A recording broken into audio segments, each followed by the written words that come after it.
So Halle Berry was misdiagnosed with the worst case of herpes, but as it turns out, it was actually early menopause. So what leads to misdiagnosis? A few things. In this particular case, hormonal fluctuations could potentially have led to a misdiagnosis. Oftentimes when women present, maybe they don't have enough information. They don't give enough information. The doctor doesn't have enough information as to what's going on. So, for example, had Halle Berry said something to the effect of, my periods have been abnormal. I haven't really had a period in the last couple months. Maybe experienced some hot flashes. Let's say she had those additional symptoms. Those things could have assisted the doctor in ruling out certain things and ruling in other things.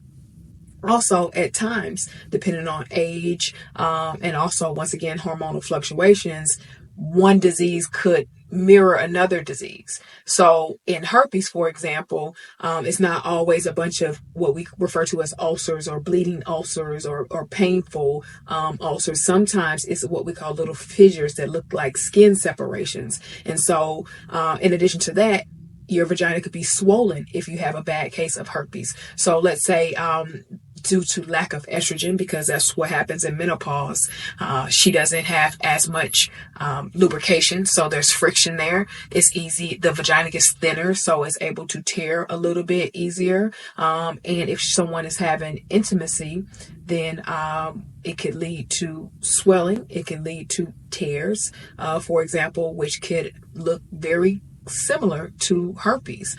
So most cases of what we call vaginal atrophy actually presents itself as just dryness. They'll come in and say, my vagina is just, dry, I need some lubrication, blah, blah, blah.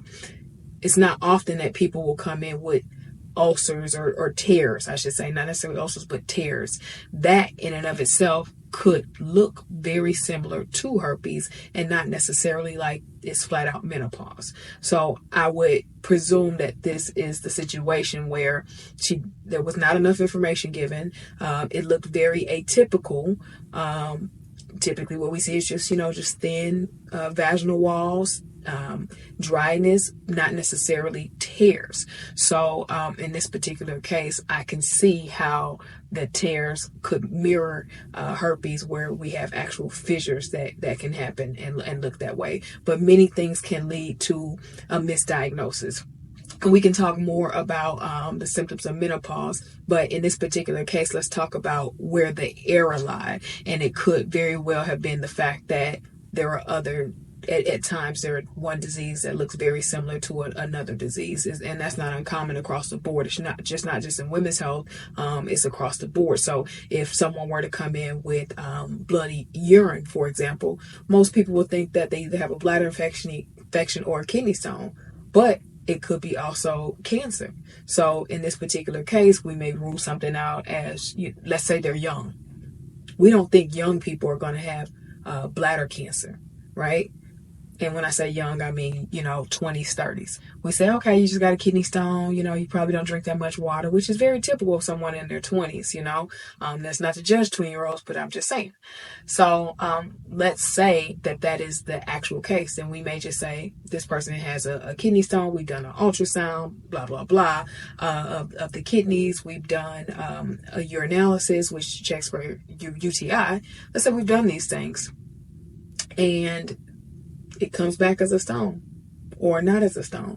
It very well could be bladder cancer, but because of the age demographics, we thought, we didn't think about cancer. So it's very important that we have these conversations with doctors, that you give them as much information as possible so that they don't miss anything. Follow up. Sometimes we don't follow up.